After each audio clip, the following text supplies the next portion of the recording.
Perfect timing. Why not? I didn't get a chance to get mine. You on the right mic, Gav? Because you're a little. Muffled. Yeah, you're a little muffled. Grandma, is that? Ooh. Can you hear Nope, that ain't it. Nope, you're not on it. Oh, I apologise, everybody. Let me see if I can change my mic and see if I can sort this out. There we go. What is that? Can you hear me now? Is that better? That sounds so much better. Hey. Right, apologies to everybody in advance. Thank you for joining us. We'll go through the usual. So my name is Gavin Stone, former civil servant for the British Ministry of Defence. Worked in the security and intelligence industry for around about 20 years, on and off in a variety of different roles, from everything from covert surveillance, hi Andy, to all manner of things, human intelligence gathering, and so much more. And I'm joined tonight by Robin Dreeke and Lena Sisco. Robin. Hey everyone, yes, Robin Dreeke, retired FBI spy recruiter and recruiter of allies, keynote speaker, author of 3 books, collectively sold over hundreds of thousands of copies of those, and just happy to be with y'all, and the Forged by Trust podcast. Well, hey, check that out, definitely. Hi, everyone. Lena Sisco, former interrogator, former U.S. Navy intelligence officer, and Marine Corps certified interrogator at Gitmo back after 9/11. I've worked for numerous government agencies, including the one Robin used to work for. And in 2013, I started my own company called the Congruency Group. And 3 years ago, I started another company called Sector Intelligence. And both those companies allow me to take all of the human intelligence, tradecraft, and skills that I learned as an intelligence officer and provide it to the private sector. So I do some online training, I do in-person training, keynote speaker, and published a couple books. I have not sold as many copies as Robin, maybe one day. And I've also done some TV work. So you may have seen me on Couples Court with the Cutlers. And I have a TV show coming out. Was supposed to be January. Not quite sure when it's coming out on killers. I was assessing Ted Bundy's and Chris Watts and the likes, but we'll keep you tuned in on that. And that's about me. Brilliant. Thank you. Really quickly, before we get too deep into tonight's topic, can we let everybody know about SciCon coming up in Texas? Absolutely. So the second company I started a few years ago, Sector Intelligence, I started primarily to bring the human intelligence tradecraft called elicitation to the private sector. It really benefits anyone in sales, but it also benefits anyone in real estate, in the human resources, in financial auditing, any entrepreneur, any business, C-suite, and just people who have a genuine interest in human behavior and how to master conversations, especially how to have rapport-based, trust-based conversations to make people feel really comfortable around you and to be able to get information without ever asking a single question. And so Sector Intelligence is comprised of a bunch of people, to include Gavin Stone. And we have some people in Australia. We have some people in Denmark. And we came together to host a conference that we think is just going to be epic fun. And so Robin Dreeke is my first morning keynote speaker. He's going to be delivering an excellent keynote, but it's a conference where you can come and you can get training in elicitation, body language, human behavior, profiling, open source intelligence, risk, safety, all of that stuff. I have great keynote speakers coming from MI6. We have a former CIA agent who is hosting a big spy game for everyone. I have Janine Driver as our celebrity keynote speaker. So lots of fun. And we have some pretty cool meet and greets planned for you, like a 007 martini happy hour. Yeah. So, and that's taking place in Texas, Dallas, Texas, September 14th and 15th. Brilliant. And the tickets are on sale now, right? The tickets are on sale now. Yes, they are. So, in fact, we can drop the link in the comments. We'll get that in the comments. So that'll be. I'm really looking forward to this, and we've got pretty much people from every agency, from KGB, MI6, FBI, you name it. It's going to be like an alphabeti soup by the time we're done. There's going to be that many there, so something for everybody to look forward to. Yes, Dirk, I will. The link will be in the description at the end. Dirk is from Texas. Brilliant. Oh my gosh. Yeah, you have to come. We're going to be in Dallas. No, Oh my Yeah, we God. got to make sure we get remind you to get with Jack Barsky because he said he can go and make it. So the deep Oh, cover guy. Yep. yes, I do have to do that. Yeah, and just what Gavin said, you guys are going to be meeting people, authors, celebrity speakers, a former KGB spy, which is crazy. Just really cool people from a lot of three-letter agencies talking about their trade craft, what they did back in the day, and also how they apply it to their businesses now, which is super cool. Yeah, and I'll be there myself as well, and I'm going to reveal some secrets that I've never revealed before. Woohoo, and probably never will again because I'll probably get arrested. So, so yeah, that's something for you to look forward to. We're going to kick off with confidence tonight, which I've got to give all the credit for tonight's topic to Robin, because he was the one who picked up on it. Yeah, and he just said, you know, this is kind of your key area. So, so yeah, I'm gonna ping it over to Robin. I'm gonna put you on the spot, Robin, and just kind of ask what it was that made you decide, you know, this is definitely the topic for us, as it were. Well, it actually comes back to both you all. You know, between Lena making sure when she goes into an interrogation room at Gitmo, you had to have a certain level of confidence, but you also needed to maintain a certain amount of humility. You really had to know the context of the audience in which you're engaging, as well as your translator. And you really had to project a certain image, and you also had to be confident with what you're doing as well, because if you're not confident, you don't inspire trust and people don't feel safe. And so that was really key with you. And with Gavin, with all the things that you've done throughout your life, it was always about projecting confidence. And then you came out with that great article on interviewing and going for jobs. You know, that's also critical in those elements as well. And so it really comes down to understanding the audience and the individual, what they're hoping for and what you need to give them verbally, non-verbally, in your thoughts, actions, and deeds to both display that confidence level as well as balance it with humility. That's the dichotomy. And keep it in balance as you're constantly reading and adapting to the environment of what the expectation is of those you're engaging. So it can be very complicated, but I think if we talk through the elements of it that both of you have done in different aspects of your life, we're good to go. Yeah, I'm gonna let everybody know a little something here. I decided to have a quick look on YouTube and Google and all the usual suspects to see if I could find what confidence tips are out there. And dear me, there's a mixed bag of nuts.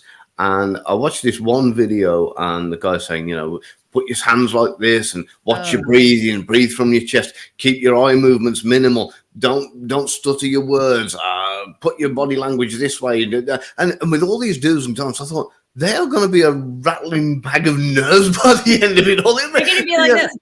It's like individually there might be kind of some good tips in there, but if you were trying to focus on doing all of these things that this guy was saying, you know, you must do this and you mustn't do that, and you would make things worse and you would come across as less confident. So I've got to ask though, Lena, you're somebody who comes, you like radiate confidence naturally. Is that something that you were literally born with, or was that something that you've developed over time? And what did you do to develop that?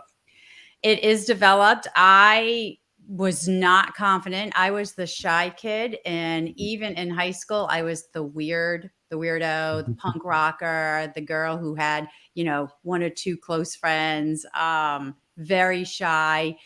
So where did it come from? I think it came from my first year in college when somebody, and Robin, you're going to pay attention because you're going to be like, ooh, that's a question.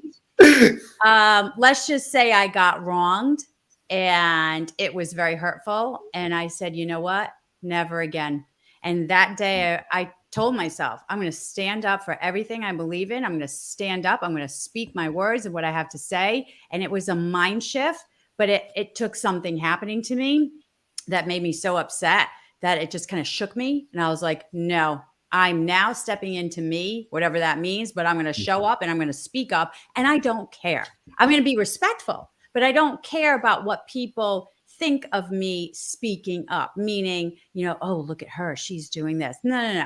I'm going to speak up. And so over the years, speaking up and making sure you're speaking with respect and having empathy, the two are just a perfect marriage. And so how I've started to train myself to be confident, because, you know, I got to walk out on stage in front of thousands of people sometimes, maybe not thousands, hundreds. And I'm a ball of nerves. When I gave my TED talk, I was the first one after lunch. I was panting. I was like, okay, cortisol, poo. And so I did this technique. I'm going to share it with everybody so you can do it. And it works. 2 things. Okay. First, change your thoughts. The reason why I was so panicked was because I thought, I'm giving a TED talk. I have one chance. It's being filmed. If I screw up, everybody's going to know. You can't, fix it. It's one and done. All these people are going to be staring at me. Those were the thoughts in my head. As soon as I changed them to this, those people paid a lot of money for a ticket to be here and listen to me. I better give them something they're going to love. And those people paid to hear me. So you know what? Buck up and give them something awesome. And by the way, you're a master at your material. Why wouldn't it be awesome? So change those thoughts, and all of a sudden, the emotions change. And the other thing is take up space. Typically, when we start to feel insecure or nervous or worried, we start to get small, we ball up, but that increases cortisol and just makes us more nervous. So take up space. Walk around with your hands up in the air. Walk around and breathe in from your diaphragm, your chin up. And when you take up space, all of a sudden you feel powerful. If you feel powerful, you cannot feel small and insecure. It's impossible. I love that. Linda Rawlins just said here as well, you have resistance training, so which is actually something I definitely want to cover, because this is a huge area. I know Robin's picked up on it in the past. He said you've had the reps. I love that saying, you've got the reps. I use it all the time now. Yeah, I know. It's become our kind of go-to phrase for a lot of things now. Thanks, Robin. We've adopted that from you. So, Lena, I'm curious. Yes. You had your moment that you said, never again, I'm going to flip the script. So before that, though, what do you think was causing you to not be confident? Oh, it was how people perceived me. If they were going to make fun of me, if they were going to say this about me, if they were going to label me. Now, it's very odd enough, because in high school, I mean, literally, I was a punk rocker. I dyed my hair black. It was spiked on top of my head. I dressed in black every day. And so it's almost like I invited all that. I didn't care. But then when I got to college, it was different. All of a sudden, I was, I guess, a small fish in a bigger pond. But I started worrying about what people thought about me. And so I backed down and I stopped voicing whatever it was. And I stopped taking up space and, showing up and speaking up. And then I got hurt or wronged. And I was like, oh, no, this is not going to happen. And it impacted me so much that my mom used to be the same way. She used to be very passive and just kind of let people take advantage of her. And I'm like, Mom, you got to stand up for yourself. And now, yeah, now you do not want to tumble with her. But yeah, it was that perception that people were talking behind my back, not saying nice things, labeling me, judging me. So did you stop caring about people talking about you behind your back, or did it just, start rolling off you basically? It wasn't like overnight. But it did start rolling off me. Even today, we're public figures, and there's some people just don't like us, and that's okay. And they're going to say really nasty things about us and to us. And 30 years ago, it would have killed me. And I would have just been, self-sabotaging thoughts and just kind of, I'm not going in public again. Maybe I shouldn't do this. Now I'm like, what do they know? Just keep going. And that's a great example. And so, Gav, when you have a book come out and you get reviews and you have all these other things you do and you get reviews or likes or not likes, how do you personally absorb, take in, and handle and maintain confidence when the world seems like it's assaulting you? Yeah, it's cheesecake and beans. It's one of those things. Some people like cheesecake, some people don't like beans. Everybody's got their own tasting flavors of what they like to eat and what they don't like to eat and whatever else. So, I had my novel come out, and I got a load of 5-star ratings, which was great. Somebody, bless him, went on there and clicked on the 2-star rating. He didn't even say why. That was probably more annoying, because the fact that he never even said why. He wouldn't, but I don't know. It wasn't to his taste, so I don't let it bother me. You know. So were you always that way though when you were growing up? Oh hell no! I used to take things. I used to try to be a little bit of a chameleon in many ways, and that's why I can probably relate to so many people from different walks of life, because there were lots of cliques. I was always the one who was thrust into a new school, and I'd try and get on with all the cliques. You know, so I'd be a bit nerdy when I was hanging around with the nerds. I'd be a bit sporty when I was hanging around with the sporty kids. My attitude would have changed, and I would adapt, to whatever circumstances I needed to at the time. So, but over time, I kind of learned, like, kind of not to be too bothered, even though I could still get on with people from different walks of life. I was like, no, this is me now. I've settled into who I am. Whereas I used to try and adjust to you, it's like, now I'm not. Now I'm going to be me, and either you come or you go. I really don't care. So Lena really hit a powerful tool that she uses about context and controlling our thoughts in those situations. Do you do anything in particular that helps you through those moments? Not so much anymore. I mean, I used to have all these little kind of mantras and things where I'd say, if it's not going to matter a year from now, then don't spend more than a minute thinking about it now. And I used to say all these things that at the time made me feel good. Now, like I say, I've just built such a huge resilience to anything negative. I mean, don't get me wrong, we all get those moments when somebody says something and you go, oh, well, that wasn't very nice. But again, it's kind of 5-10 minutes later, it's gone. I've stopped caring.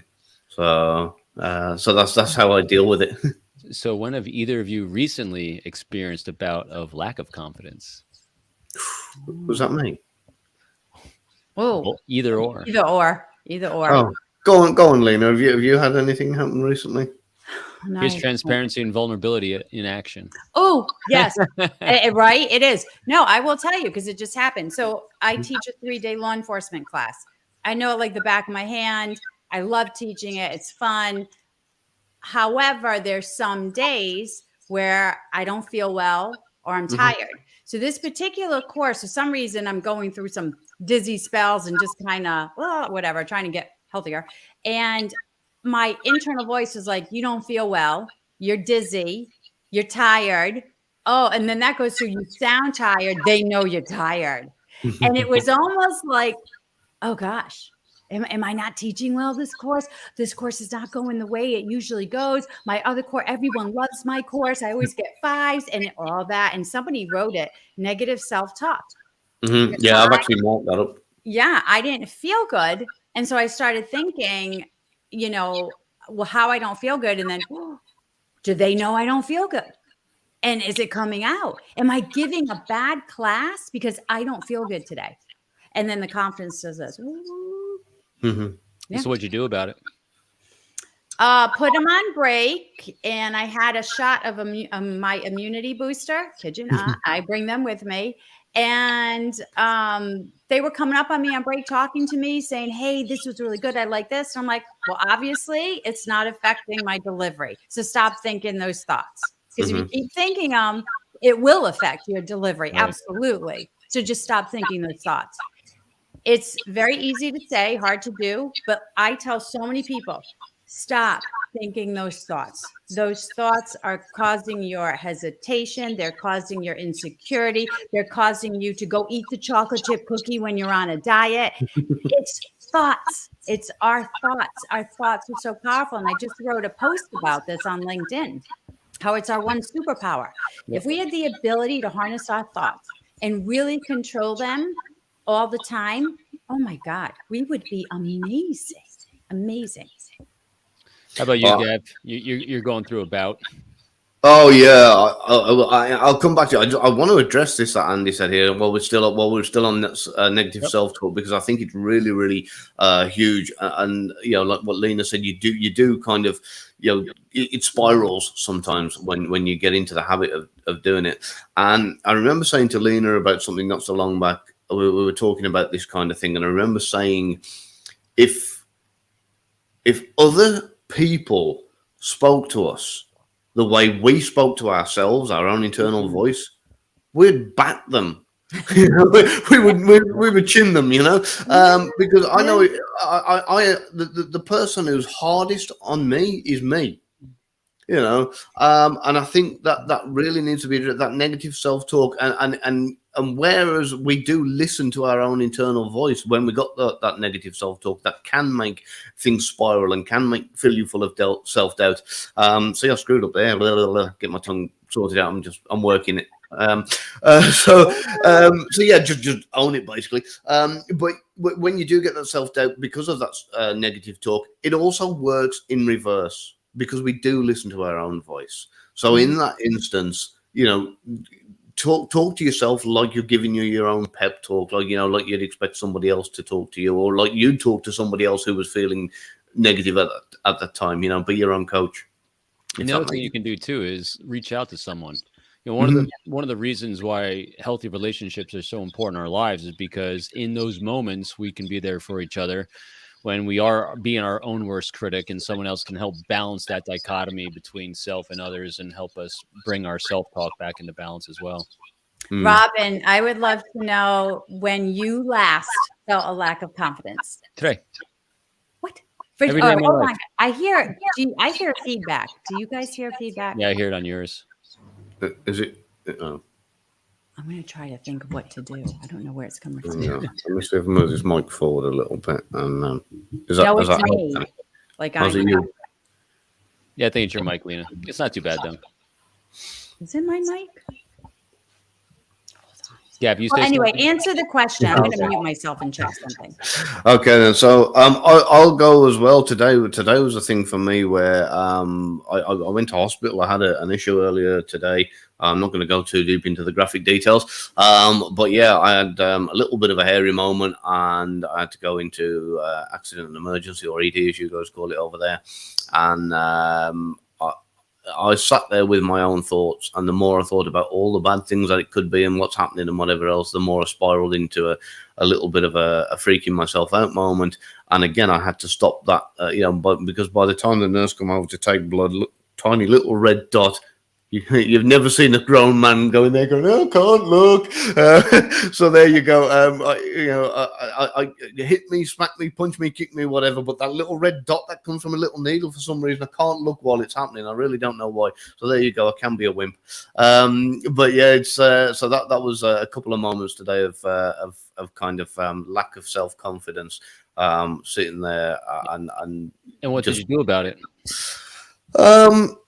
Just again, a little bit of self-talk and a little bit of kind of looking at. I got this thing that I do where I go, "What's the worst that can possibly happen?" Because you know what, it probably won't. Play the tape forward, yeah. Yeah, and I've looked at these things, and because our imagination can run wild with us, with where we think things can go. I've had this discussion recently, actually, with somebody, and have you ever heard the story about the guy with the puncher looking for a jack in the middle of the night? The what? So the guy breaks down on a country lane in the middle of the night, no cell phone signal, on a dark road, and it's miles and miles, and he sees this distant light of this little cottage, and he's walking towards it because he's got his spare tire out, and he realizes he hasn't got his jack.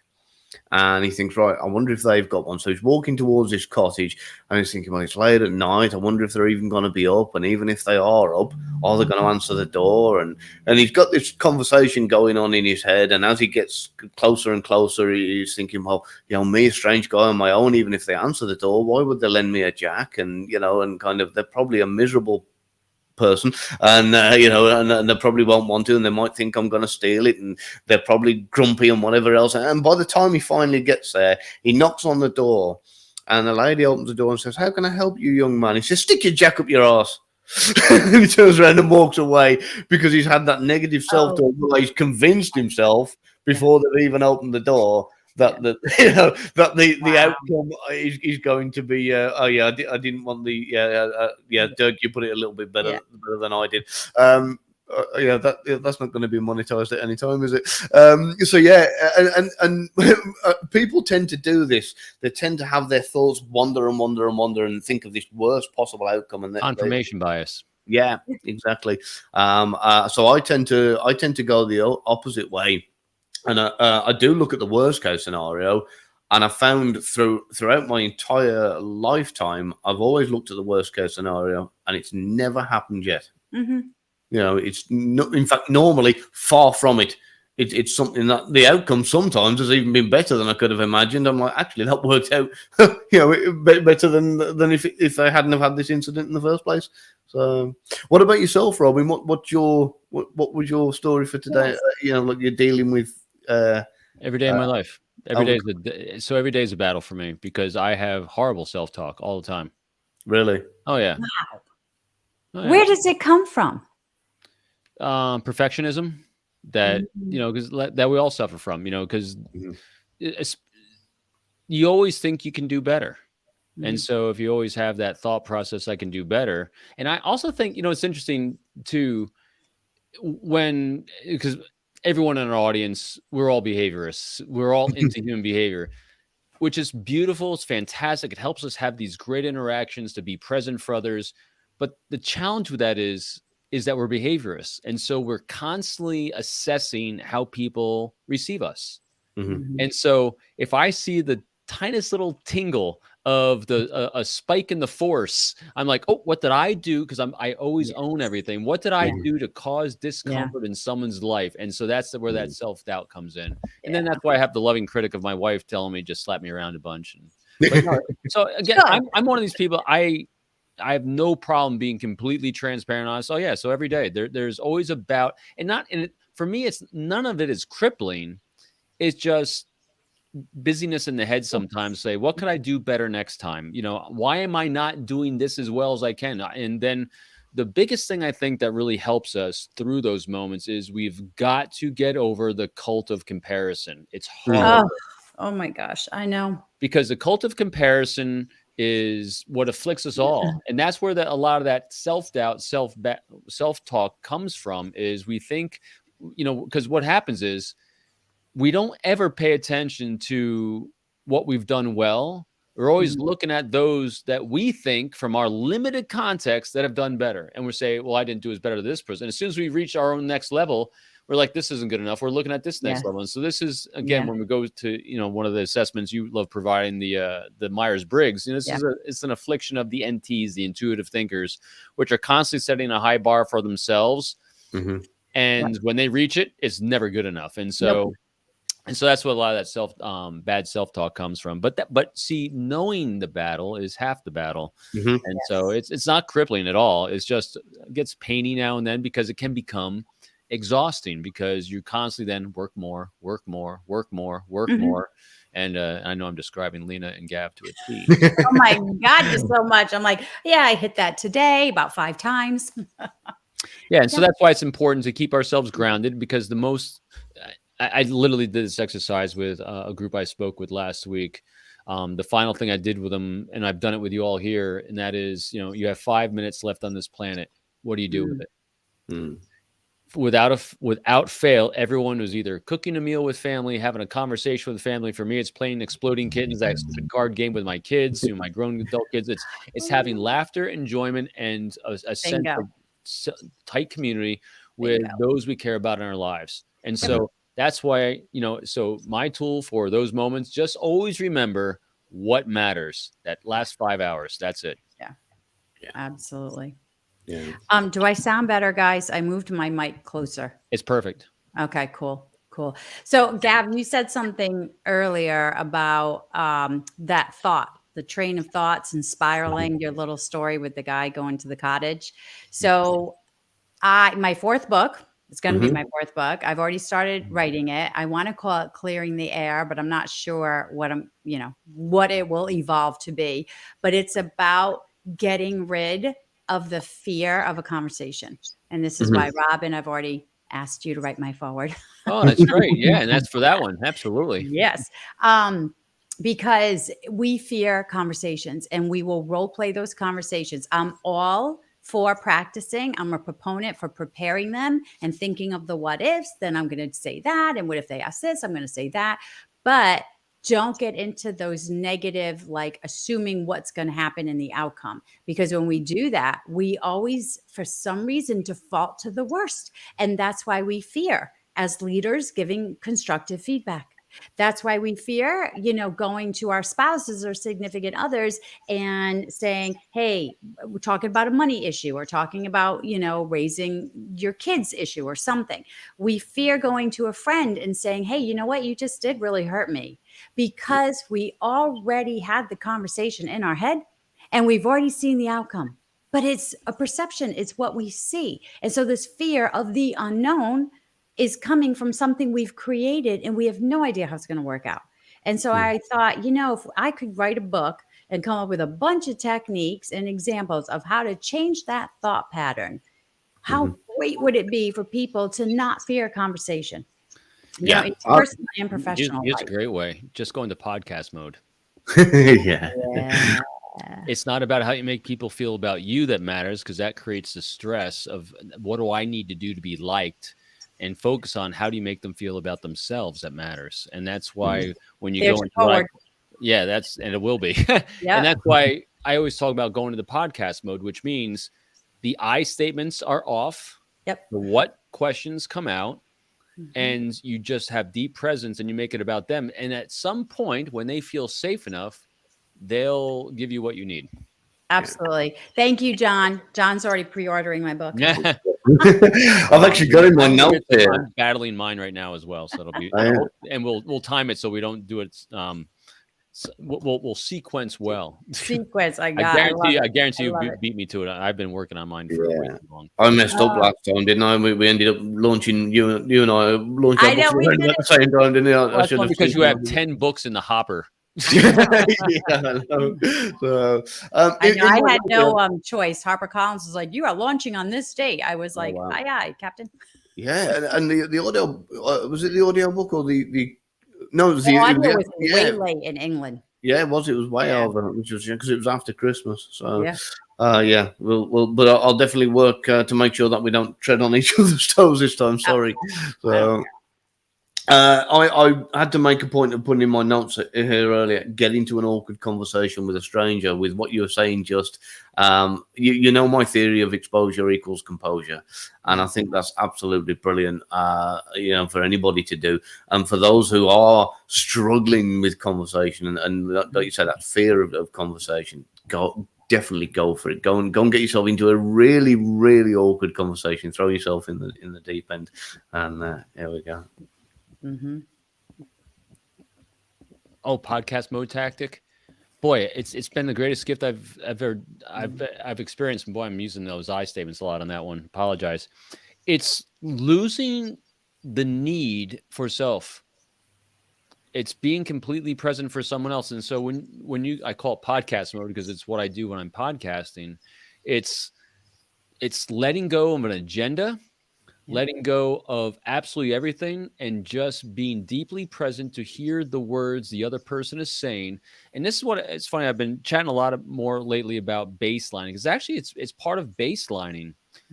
If you're trying to baseline someone, you're trying too hard. Baselining is not about trying to see something, because if you're trying to see something, you're going to miss everything else. If you're trying to hear something, you're going to miss everything else. And so going into podcast mode means, for me, the way I define it, is letting go of trying to do anything.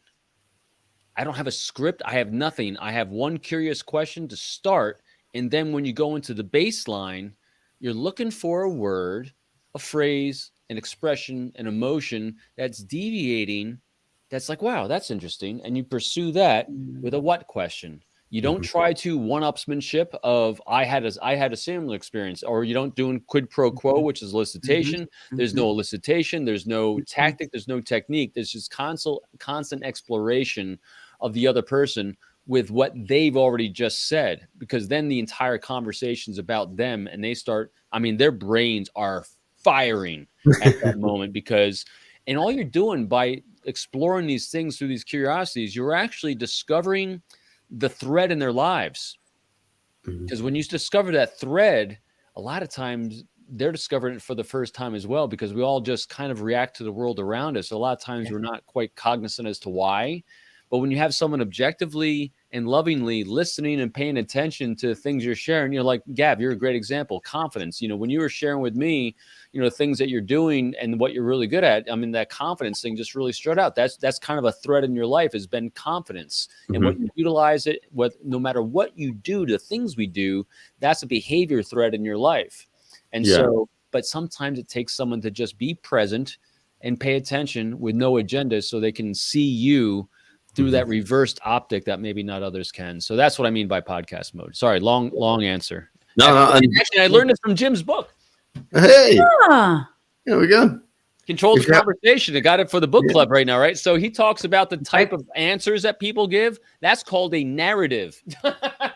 Actually, I'm going to buy that again. I'm going to buy that again for this month's book club. There, I'm really sorry about my tongue tonight. I'm going to have to kind of get a spare one out. It's sleeping. You're just out of hospital too. Oh yeah, tell me about it. Book club this week is that month's is that book, and all my stuff is still packed, and so I can't get to it. So I'm going to buy it again. I'm trying to give you both credit. I'm looking for both your books, so I can put them both behind me right now too. Sorry. However, Andy's just said something talking about books when we were on about all of our books. Wouldn't that be something? I love it. I love it. Yep. I'm working on it. Oh, yeah. That'd be really good. The box set. That's it. We should have a cool giveaway at SciCon of a bunch of books. Yeah. We are. We totally are. Yep, absolutely. And, okay, I'm going to turn around because there's something else SciCon people are going to get. I have no idea what the back of my hair looks like. Okay, so while you're doing that, I will just let everybody know that if they've been unlucky enough to not see one of Robin's podcasts yet and see what he's like when he goes into podcast mode, get over and have a look. Yes. You will thank me for it, I promise you. All right, are you ready? This is what everybody else is going to get. Ooh. Do you know, I don't even know. Oh, yeah, and on the other is Sector. I don't even have mine yet. Because I forgot to bring it. I was meant to grab it in Denmark. I was meant to grab it. I sort of forgot a lot of stuff. Okay. And everyone's going to get, and I'm going to give out my coins as well. Yay! Oh, wow. Yes, I got about 300 of these, so they're coming. I call these my COVID coins because I just ordered these for going. Those are nice. Yours are way nicer. Right before I ordered these when I was doing all the in-person speaking right before COVID hit, and I'm like, COVID. Boom. Yes. Yeah. That's kind of when I ordered mine. Yep, and I was like, well, now I have a big bushel of coins. Now I'm looking for Gav's book. Sorry. Oh, there it is. That's all right. It's there somewhere. I've got access to no books apart from the one I'm reading at the minute, which is upstairs. I have mine, but if I'm afraid to even take one out, I'm reading Hustle right now. What's that? So there's a guy. His name's Joshua Medcalf, and actually, this is a really good conversation for content. So Joshua Medcalf, he wrote a book that kind of where I got my expression "chop wood, cut grass" from. Yes, it's a Buddhist expression: "Chop wood, carry water." Well, he's actually got a book called Chop Wood, Carry Water. Right here it is. And so I reached out to him to come on the show, and he said, "I'd love to come on your show, but you have to read 5 of my books." Well, okay then. And so I'm almost done. So I've read that one. I'm finishing up Hustle right now. It's basically Hustle is like, you can do anything in life, but you have to grind it out. And that's another one of his books is really good. It's called Pound the Stone. And Pound the Stone is, it takes 100 reps of a chisel on a stone, and you see no progress, and all of a sudden the stone cracks. And it wasn't that one chisel, it was the 1,000 reps before it. So it's all about another book about reps. So anyway, it's a lot of Buddhist philosophy and philosophies on life done in parable form, kind of like The Alchemist. And so it's a nice series of books. I love it. It's a Hunley raid. Hey, everyone. Everybody's come over. Oh, glad to see you all. This is we just were talking about confidence. So you haven't missed all the good bits, I promise. I'm just seeing what book Robin was. I thought he was pulling out another book then for a second. All right. So hi, Sadie's here as well. Kelly's here. Erin's here. Everybody. Oh wow, look, we've got a great group. So we're talking about confidence for everybody who's just joined us. We're giving some tips out. There's been a few given out already, but we've still got more to come. So look at all the comments. And I'm going to give a shout out to Sadie, because she not just the lead amazing person behind the behavior panel as the lead moderator and everything, but when it comes to confidence, I think she is hands down one of the most confident people I've ever had the privilege to know or meet, because she puts herself out there with full transparency and honesty in such an authentic way that kind of self-confidence inspires others to take action. So big shout out to Sadie, who I absolutely love and adore for all the people she actually saves in life because of the confidence she has. And I know she is cringing right now at me even saying these things. But yeah, she is totally, she's a model for a lot of people in that confidence realm. Definitely big thumbs up to Sadie. And if you doubt me, go to her Instagram page and go to her website, sobersadie.com, and you will see. She is cringing. Well, see, there you go. Which actually brings us to something I was going to say next about getting out your comfort zone a little bit. And I know I have said this kind of thing before, but so many people are good at moving to the edge of their comfort zone and then kind of sticking a finger out and saying, "There, I did it." And I know I have said this before, but push yourself way past it. You'll come back to it naturally, but push yourself way past it more. And Gav, that's a great point. All right, so we need confidence, we want confidence, and it's a great tactic to use. Pushing yourself beyond those things so you can push the bounds of your confidence. How do you do that? What's a skill set or what's a technique you've used to kind of push your confidence level? Count to 30. So whenever you say, so whenever you've got that bit that it doesn't matter whether you're jogging and your self-talk comes in and says, right, stop now, I'm knackered. Or whether you're doing the hot shower to a cold shower thing and you go, stop now, turn the shower off, that's freezing. Right? Whatever it is you're doing, before you go, right, stop now, turn the shower off, go, no, count to 30. Because when you said to yourself, stop now, turn the shower off, it's cold, that was when your comfort zone, when you've reached the boundary of it, because you're no longer comfortable. And then if you can turn around and say, right, count to 30, leave the shower running, and then turn the shower off, you've pushed yourself past where you were comfortable going. And I found that with just about anything and everything you do, just count to 30. But whenever you're trying to get yourself to stop, what did I say? Did anyone let? No, no one told me. Scott said hi. Hi, Scott. Oh, my bad. So yeah, count to 30, and that's the same with absolutely everything. And then the other thing, I know I've mentioned this a couple of times. For those who've been here from the beginning, you've seen me tonight go about half a dozen times. And the trick is, and I know because Lena was on about TED Talks earlier that she'd done and that kind of thing. Is hi Kathleen, is just to go, yeah, that's me, I screwed up, but don't worry. We're all still going to live. The sun will still rise tomorrow. Nobody's dead or pregnant. Let's carry on. So if you do screw up, own it.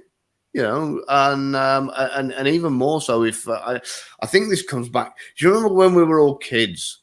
If somebody could do something, I don't know whether it was like kind of throw a hoop over like a peg on the ground or something, and all the other kids would do. There's always the one kid that'd miss.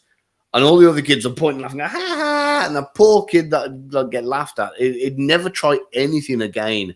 And usually it was the teachers telling them to point and laugh in my school. But it really, really diminished people's confidence. And therefore, it gets them to the point where their self-esteem plummets. And later on in life, they've only got to see one of those hoops and they're like, no, I don't want to play that game. So people don't try because of the fear of failure, and that's something that really needs to be addressed. We need to say, look, you've heard the saying, embrace the failure, but just own it. Just say, look, I missed that time, but keep watching, I'll keep doing it. Gav, it's an interesting area to explore because this goes right into the most challenging thing all of us face, and that's the dichotomy between being a victim and a mindset of growth. Because that's what it really comes down to. Because if we have bad self-talk and we lack that confidence, we can put ourselves in that victim mindset, which then we think the world's out to get us, and it becomes self-perpetuating at that point. So It's a challenge, but if you start thinking in terms of a growth mindset, and again, that goes to that as Lena was saying at the very beginning, how we can frame the context of every situation for confidence versus lack of confidence. I think it's a good lead into what about some examples we could give some people that we've each had in different aspects of our lives that they can apply in their lives about how we overcame. Is things I'm speaking to right away that popped in my mind with you, Gav, is kind of right to your article. How do you have confidence for a job interview? Oh yeah, we did this one not so long back, didn't we? I can't remember what I put. I mean, with that, I did write a couple of tips in there, and a lot of it for me was Just one then. Yeah, just do your research and know what you're going to go in there with, and know what you're going to talk about. You know, have the advantage over other people. And again, if you don't know the answer to something, there was an instance that I did hear about where over 300 people were interviewed for a particular job, and they were all asked a question that the company were pretty certain that the people wouldn't know the answer to. 299 of them tried to blag their way through it. And one of them said, I don't know. And she got the job. And it was because she had the honesty. But what she did do, I think it was on the night, because they didn't tell her then and there, she got the job. On the night, she went back, she researched whatever the details were for that question. She actually emailed them and sent them an email saying, look, out of all the questions you asked me in the interview, this one I said I didn't know. I was really embarrassed about the fact that I didn't know it, so I went home and researched it. This is the answer. And I just wanted to let you know that I've looked into it. And, and like I say, she got the job because of it. And let's pull that apart. Yeah, it's brilliant. These are all the behaviors of the 4 keys of communication. One, she was curious, which is non-judgmental curiosity. So regardless of the outcome, she was a curious person. She gave an answer in terms of their priorities, because the question was in terms of their priorities. She didn't even ask them. So she basically empowered them with choice about hiring her or not, because she didn't have an ask when she did it. And she made it all about them. Yeah. Which is great. And a lot of people forget to do that. And a lot of people in job interviews tend to focus on what they want from the job rather than what they can deliver for the job. Yeah. The best thing in any job interview or any interaction is if you can, I've literally had like 3 conversations last day with people in these similar situations, wondering how to have a better job interview. And it comes down to knowing the pain points and challenges of the person that's interviewing you, and answering according to your strengths to solve their problems. And even right down to the nitty gritty of what would make them look successful if hiring you. Yeah, because that's the answer that they're looking for. Everyone's just looking for, again, it goes back to that feeling safe. What can you do to make someone feel safe with you? Yeah. And if you can reverse it, you're good. I'm also going to go back to something I did say in that article as well, which was what Jim said about don't just give the answers to the questions. Give some story with the answer. Not just facts, not just a data exchange. If anybody's got me on LinkedIn, go and check that article out. It's really good, especially if you're going part for of a narrative response. Yeah, it really is brilliant. His daughters were doing it, and he put his daughters right with the conversation, because it was just literally a data exchange. There was no human connection either side of it, and it changed everything for them. I'm also going to get if anybody's on that hasn't subscribed yet, because apparently there's only about half the people that join us have actually subscribed. So if you could, please hit the subscribe so we can carry on coming back and bringing you as much great content as we can. And Lena, how about you? So let's pick a situation for you. So we got job interview for Gavin. What about you? When you actually got to make sure you turn that how about when I'm trying to make it so that something everyone does. Not everyone goes on the news. How about just engaging a stranger? Because when you're doing a elicitation, you actually have to give yourself that confidence that you can initiate a conversation. So how do you give yourself the confidence to start a conversation with a stranger? That's a good question. Again, everything comes back to our thoughts. I don't think about it. And our discussion earlier, okay, I'm going to stop right there. Why don't you think about it? And why is that? I'm going to tell you why. Because you should just jump off the diving board. Like we have said with the cold water.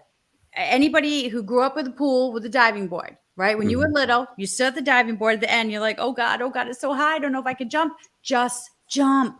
Because if you stand at the diving board, you keep thinking. If you're looking at the stranger and you keep thinking, what if I say this? What if they don't like me? What if to death, right? You're never going to get off that diving board.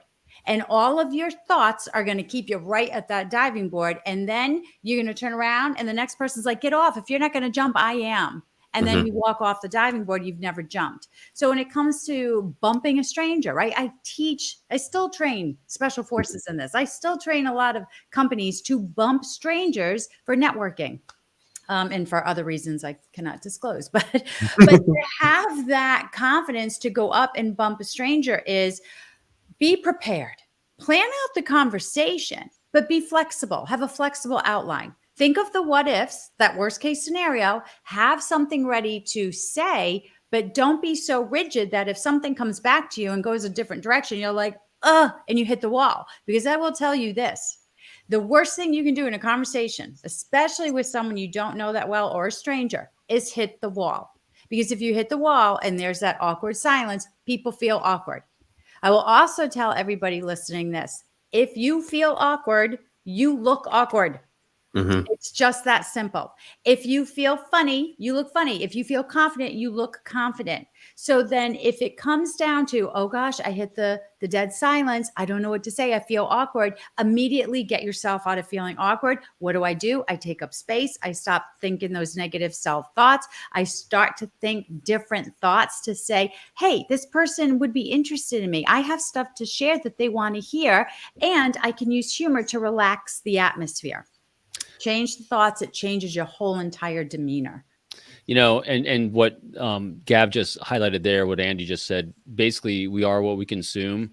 One way to really do this before, and Lena, you are so spot on. Basically, it's get the reps in and don't fear the start, because you just have to start and jump in. And everyone starts with someplace, and you will learn from every single engagement.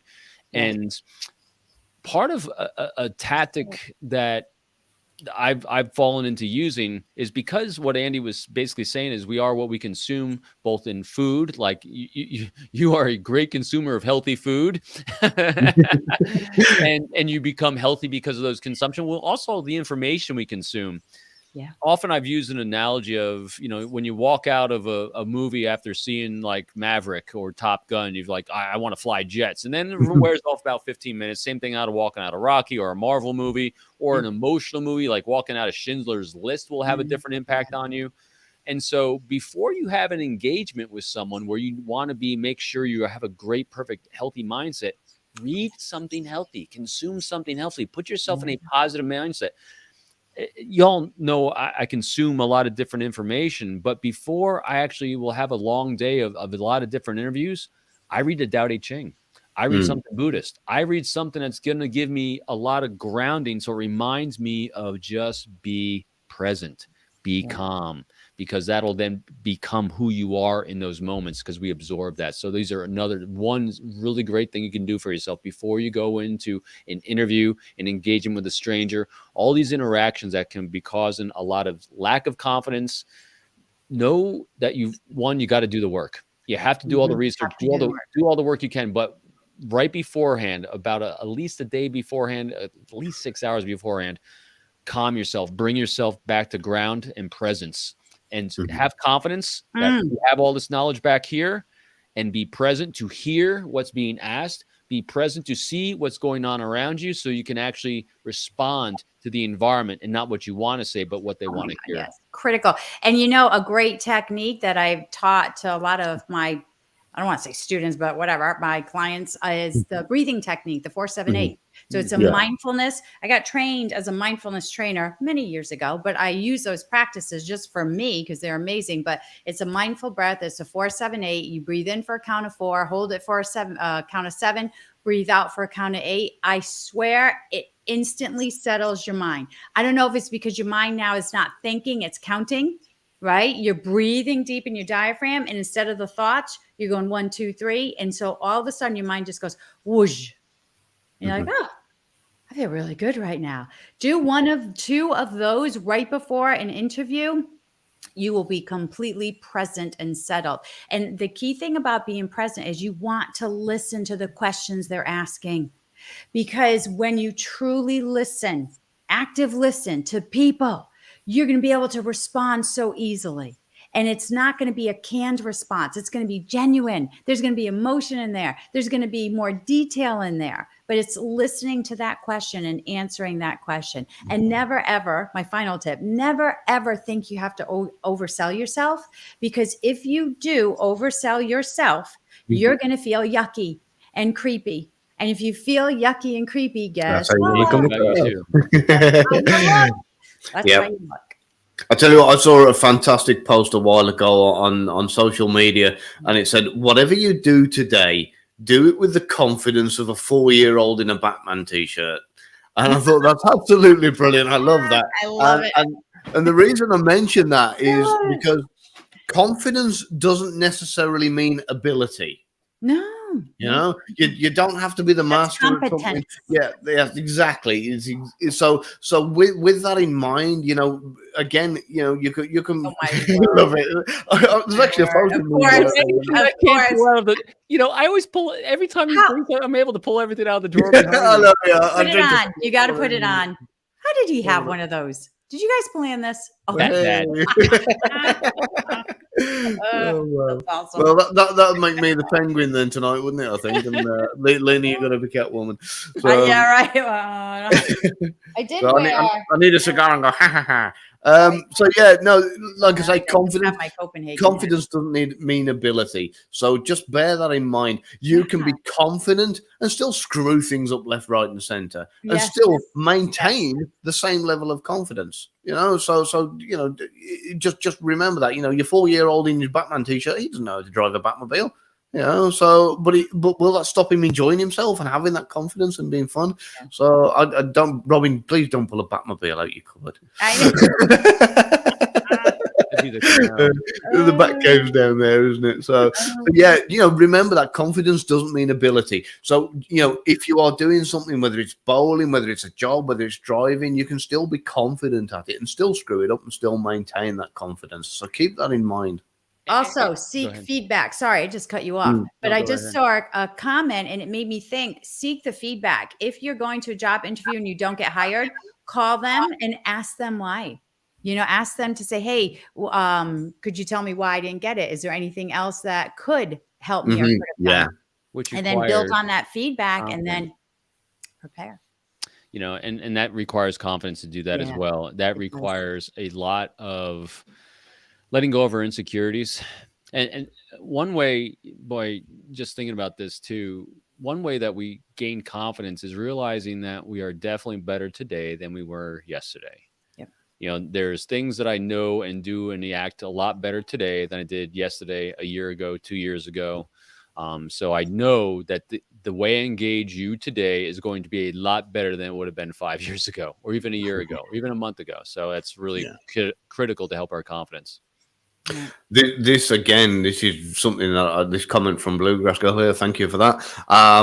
It's something that you will find that people who are more nervous about the job, it shows through, and those people, this same element of like a cavalier attitude. When I say cavalier, I mean don't go in there and like kind of, you know, put your feet up in the but when you're a little more like kind of less stressed over it, it goes in all areas of your life, whether it's dating, whether it's job interviews, no matter what it is, it fits. So what's that? Remember? That's Deb. That's why I smiled. Yeah. It's fine. Smiles are infectious. Oh, they certainly are. People ask me that too. You know, and I'm sure both of you experience the same things. You're talking about networking earlier and having comments on networking. So who do you go up and approach first when you're networking? Whoever's smiling. Yeah. Because that's someone who wants to engage. I tell people when you've become a blip on their radar, meaning you got eye contact, they looked at you, you looked at them, boom, there's your open door. Yep. Yeah. So what was that? You know, so I get distracted. I'm trying to being present. Yeah. So this is a good question too. So confidence, again, I love Lena's theme of, you know, doing a elicitation, bumping strangers, walking up to strangers. people oftentimes aren't confident in how do I start a conversation. Oh, I Mm. know. I know. It's actually pretty Oh, easy. I train What do classes to you do? 30 or 40 people who every one of them, because it's all of us, right? All of us. What do we say? And even as their job, they do this every day. But now that I've given you an objective, like you have to go talk to a stranger, they're like, oh my gosh. I'm like, you're thinking too much about it. You're inside Mm. your head. We talk to strangers every day, Yeah. every day. So don't make this anything different. Don't make this anything more scary. It's a human being. It's a conversation. It's not scary. And you know what? If you slip up and say something that accidentally offends them, all you got to do is apologize. I'm sorry. I didn't mean to say that. I didn't realize.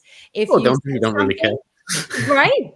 If you say something that, all of a sudden you're like, there's dead space, crack a joke, do Mm. something, right? But it's that fear again of the unknown. You don't know how that conversation is going to go until you jump off the diving board and actually say your first 3 to 5 to 6 words to that human being. And then think about what you want to say. Would you want them said to you? And if they were said to you, how would you react?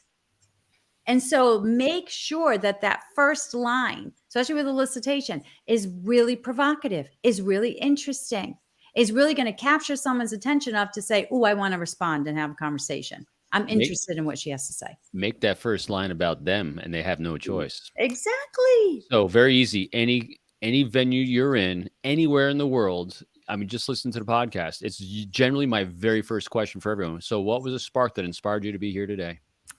Yeah. There you go. And then whatever answer you get, you can ask, well, it's like someone said to me the other day, well, I live down the street. Oh, really? What inspired you to live down the street?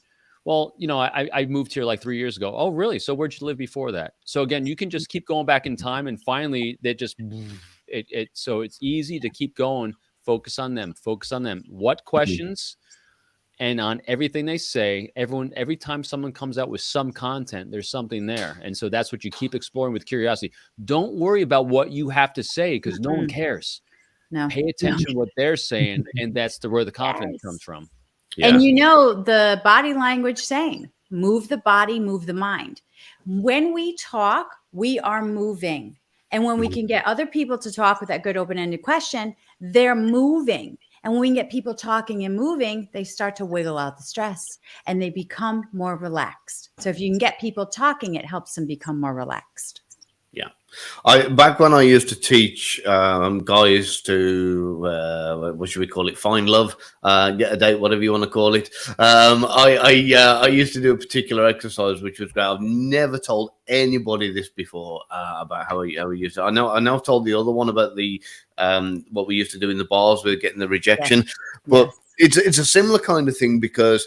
I used to get asked all the time, what's the line? What do I say? What's that one line that works with every girl? Or, and I'm like, it's not, there isn't a line. There isn't a script for this, right? You can go, I've said some crazy things. I remember walking up to a girl in a bar once and I turned around and said something like, hey, gorgeous, fancy being a single mom. And we just kind of started chuckling and drinking and had a great night. So it doesn't necessarily matter what you say. It's how you say it, and if you can be a bit cheeky with it and the confidence you've got with it. So and so what I used to do with these guys, I used to say, look, forget the script, forget the line, and learn that you've got to stop looking nervous. And a lot of these times, these guys, they would be walking over to a girl, and I would see their physiology change as they would walk over. They'd stand up and I'd say, come on, go get him, and they'd stand up and they'd be like, and then as the closer they get, the more. And little babies. Yeah. By the time they got over, they'd turn around and say, would I be able to have you found them? And it was gone. It was a waste of time. So what I did this exercise with these guys, and I say, right, jump in the bus. We're going to drive up to there's a place called Leicester. It's about a couple of hours from where I live, and I drive way out of town where they didn't know anybody. And we go to this massive mall, and I park up and I say, right, this is what I want you to do. We're all going to split up into twos. And the challenge is you've got to walk up to the prettiest girl. Your partner will turn around and pick the person they want you to do it with. And you've got to say something hugely embarrassing to them and that's it, right? It doesn't matter whether they respond, whether they don't respond, whatever. You've just got to say something. And we used to pick some really, really embarrassing lines to to outdo each other, to set each other up, and that was where we'd start. And then after like an hour or so, we'd have a late lunch, and then we'd go back and I said, this time you've got to do it, but you've got to get a response, or you've got to wait around. You can't just run off. And we'd build it up and build it up, and we'd do this whole exposure equals composure thing.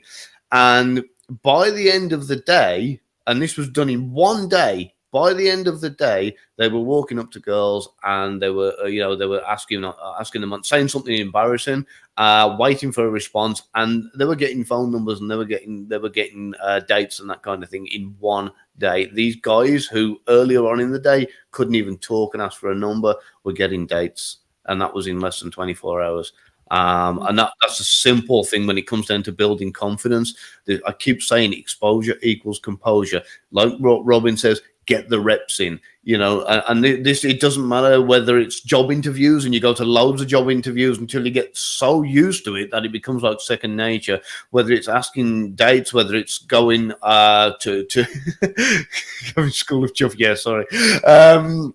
Yeah, so whatever it is in life, just get more of it going on, get the reps in and build that confidence up. And that's what's worked for me so many times in so many ways throughout my life. When we talk about confidence, and I know that we're a little over an hour, but just to throw this out, it's not just for, interviews and these high level things we think of. It literally can be what's going on right now. I'm looking at all these comments. What if somebody new just came in and they want to comment, but they're like, ooh, these people seem to all know each other. Maybe I shouldn't comment. Maybe if I comment, so it's just for everyday simple tasks. It's for, being in a group of our friends. And we're with our friends. Do I say this? Do I say that? What are they going to think? But it's just affects, I think, so many aspects of our life every single day. And if you are genuine, meaning you're not overselling anything, you are who you are, you're not pretending to be this or pretending to be that, and you are completely okay with saying, I have no idea, never did it, failed at that, people are going to love you. Because people love other people who are human like them. People love when people can admit mistakes and be vulnerable, because that's who we are, and it's great to be around people who are like us, because we aren't perfect. I'll share my last, the first time I saw the power of the context that Lena was talking about earlier. This was early on in my FBI career. I had done a smile campaign against a GRU code clerk. That's a Russian military intelligence officer who's a code clerk. He's in charge of ciphers. So if you recruited this individual, this is the one that knew everything that went back and forth between Moscow and the United Nations. This is a huge score. I'd done a smile campaign, which meant I desensitized him and his wife on their nightly walk up on East Avenue, all the way up to the park and down again. And so I finally had authorization to initiate or try to initiate a conversation. And but I couldn't say as FBI, I couldn't say anything else, but literally I was 29 years old. And can you imagine the nerves of initiating a conversation with a spy? This is, or a military intelligence officer that you're trying to recruit. And so I remember these nerves and thinking to myself, hi, you want to work for the FBI? It will not go well. So I remember saying to myself, because the nerves the heart was pounding like you described, because that confidence was not there. And then I reversed that frame and context, because that's one thing we have the control of, is what's in here. And I said, I'm not about to pitch a Russian intelligence officer. I'm about to offer a friend an opportunity for him and his family. It's up to him whether he accepts it or not. And so the whole shift in my mind from trying to pitch and recruit an intelligence officer to all I'm doing is offering a friend an opportunity, completely calmed me down. And I was able to have one sentence where it says, Здравствуйте, Vyasheslev. He looked at me, eyes bugged out, ran away, never came out again, got recalled. So got the answer. Wow. And what did you say? What was that? Здравствуйте, Vyasheslev. This hi Vyasheslev in Russian. And that is so everyone who always thinks you have to have these really tricky lines, the fact that I was in his frame of reference for so many days in a row, and I became safe to him because I wasn't alerting, and all of a sudden someone who knows his name and speaks in Russian in one little blurb, it becomes really evident. This is part of that art form of creating just for him. I mean, here I spent like 3 to 6 months walking at the same time in the same outfit at night, just so I could have one line just to demonstrate to him, I see you and I'm here for you. And he sent me a message back, not interested. That is amazing. But that's confidence. Is how do you shift this? So it wasn't my lack of confidence, at least, that made him run away. It was his fact that no, he wasn't interested. Just not interested. Yeah. But similar kind of thing worked for me in the same kind of industry where that same reframe when I was getting nervous was like kind of stop looking at it as you're trying to pitch them to get something from them, and look at it as you're making them an offer to do something good for them, to give them an opportunity, that they wouldn't normally have. And so, yeah, it really is, a great way of reframing it. So I'll go back really quickly as well to what Lena said about vulnerability. This is something that is a really, really positive and sexy trait for anybody to be able to display is vulnerability. But don't confuse vulnerability with insecurity. Mm-mm. Those are two different things, and one is positive and one's very negative. Insecurities are back from your self-talk that those are things that you need to kind of address. But be vulnerable, yes. Don't be insecure. You need to be confident and self-assured to be vulnerable. Yep. If you're insecure, then your victimhood and your wound collecting will surface, and that's not attractive. Mm-hmm. Yeah. And owning things that, I mean, I remember that there was a word my mom couldn't say. She couldn't say regularly.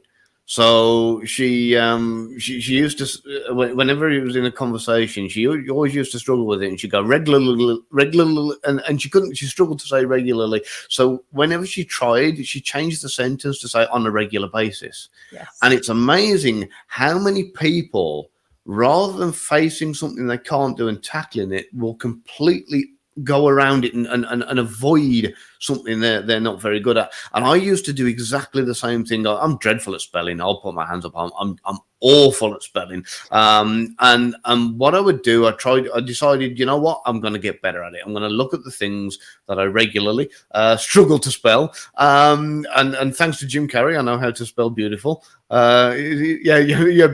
Carrey in what film was it where he taught us all to in the 90s to spell beautiful? No? Okay. I don't know. I think it was Liar. Brilliant film. But yeah, it was another cultural classic. Yeah. I'd look at a sentence, and if there was a word that I struggled with, I would say, right, I know I regularly struggle with that word. So I would make a point of circling it and then going and learn it, breaking it down and learning it until eventually I knew it off by heart. What was that? Got all the pillows. Yeah, why not? So yeah, it was something that for me, as soon as you can identify any areas that you are struggling with, and like I say, own it rather than trying to get around it, then kind of work on it and improve it. And that in itself is a fantastic way to kind of build your own confidence and self-esteem rather than lowering it by saying, I can't do that. Almighty. Thank you, Sadie. Yeah. All right. So I want to summarize our strategies and tactics because we're over on time and we don't. Yes. Oh, yeah. Sorry, guys. Let's do a quick summary. Gosh, where do we begin? I'll begin with thoughts. Thoughts. Change those darn negative thoughts to positive, and it'll just be such a huge shift. It's a mindset shift, but it's so easy to do. You just got to consciously do it. And when you do it, the outcome is going to change. I promise you that. Research. Make sure you do a lot of research. If you have something you have to do all the research on the back end. So when you actually engage, you can be confident, and then presence, because I think presence helps us be confident as well. So part of that is consuming good, positive information and positive content before you engage to keep a positive mindset. Yeah. Get the reps in, get out of your comfort zone. And go and do the whole exposure. Get out there and get the practice. And I will say one last thing, one little takeaway for everybody, and Lena knows about this: the need to stay consistent with your identity overrides so much in the way of rational thought. It's untrue. So if you are the kind of person who constantly says, I'm not a confident person, you're telling yourself that, you will believe that, and therefore you will confirm your identity, and that will remain. So, stop being that person that, like that jump off the diving board. Yeah, becoming supernatural. That is a brilliant book. Highly recommend that book to everybody. But yeah, get that out of your head. Stop saying stop saying what you are. And the other thing is, and I've said this before as well, you are the mean average of the 5 people that you spend the most time with. So if you spend time with confident people, you will become confident too. Perfect. Awesome. Thank you very much for everybody. If you haven't subscribed yet, please hit that subscribe button now. I'm trying to break the 1,000 mark. If I have broke the 1,000 mark by the time this is playing, please subscribe anyway. Thank you very much. We will be on TCG Tribe again this time next week, which is on the I won't be here. I have an event. I'm so sorry. We will not be here next Thursday, though. But hey, tune in on Monday for the Forged by Trust podcast as well. This week we have Michael Reddington, who wrote this amazing book, The Disciplined Listening Method. His backstory. So this guy, he's so humble about the fact that he has reps. He used to work at Sears as a security guard, getting confessions from people in his early 20s, hundreds and hundreds. He is such a great listener because he grew up being deeply present with underprivileged children. Wow, I am definitely tuning into that. He's fantastic. It's a great episode. So tune in. Yeah. I'll be the magic desk has it all. The magic desk is what it's I know. Yeah. I gotta get me one of those magic desks. Yes, Parry. At some point, why not? We'll definitely. Yes, identity biases. We love that. That does sound good. Brilliant. Right then. So I'm off to go and find myself an online magic desk from somewhere to see if I can Google a magic desk, and I gotta get a line from a magic desk. You'll have people emailing you regularly. Where can I get one of those desks? So thank you everybody for joining us. It's been absolutely brilliant. Thank you, Robin. Thank you, Lena. It's been great to catch up with you guys again, and we will see you hopefully next week. Bye, beautiful. Cheers.